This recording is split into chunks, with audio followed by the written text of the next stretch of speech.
Beesh, now that you can really see it. Oh. So yeah, I'm cooking. Good kitten internet. I am currently cooking. You can see how small my kitchen is because we have all of our appliances behind me because there's no countertop space. You can see the width of our kitchen, in fact, because that's a window. Yeah.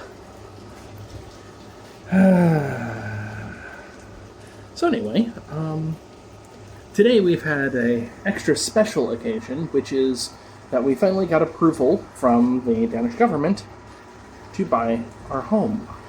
So that was the last barrier to purchasing the home, so I can say with certainty we are now officially buying a house. Again. So, as people may know, I had a house when I was living in Madison, Wisconsin in the United States. And I had owned that house for just almost exactly 10 years. I think it was one day off of 10 years when I moved away. Technically, I owned it for longer because the sale of my home didn't go through until a couple of months later. But, you know, had it for a long time. And haven't owned a home since. Sorry, this is difficult to cook and vlog at the same time.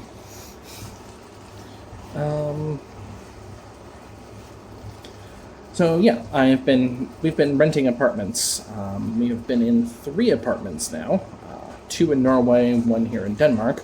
The first one in Norway had an absolutely breathtaking view. I'm certain that I have shared that much with people, but maybe Editor May will throw in a couple of pictures while I'm talking about it. The main problem with that apartment was, 1, it was really far away from everything on foot. There was Stupid Hill, as I like to call it, that was in between, where you had to go walk uphill a fair amount of distance up for somebody who lives in Flatland, and in order to go anywhere. That's to a bus stop, to a grocery store, to anything whatsoever. You had to walk up Stupid Hill, unless you were taking a cab. And the second problem was the fact that the neighborhood was awful to us. While the area was breathtakingly gorgeous, it was also a very expensive area. And that meant a certain level of snobbery that I was not exactly expecting from Janteloven, Norway. That was where I heard my first and second slurs toward me for being an immigrant, how I didn't belong there, how I was vermin that deserved to be exterminated, you know, fun things that neighbors say to each other. And it's not to say everybody was that mean or anything like that, but didn't give a nice taste in the mouth. Plus, the landlord was a dick. After about 6 months, the landlord kicked us out because he was selling the place out from under us, and we moved to Dulvik. Dulvik, which in Norwegian is literally Hidden Cove, which I just found awesome that I lived in a place called Hidden Cove. It was actually across the water from the Royal Navy headquarters for Norway. So we would randomly see submarines when we walked down to go to the bus stop. That place was actually kind of nice. It was a little on the small side, but generally just nice. The neighbors were nice. Location was much better because there was a grocery store across the street from where we lived.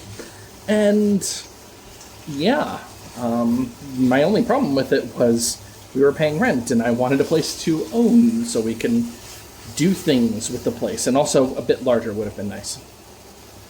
And then we moved here, and well, you are currently seeing the main problem with this place, which is the kitchen is tiny. I mean, yes, I've lived in places with smaller kitchens before. My mom and I actually, when we were living in New York City, we lived in a converted garage. So the entire place, which was technically labeled as 2 bedrooms, was inside of a 2-car garage.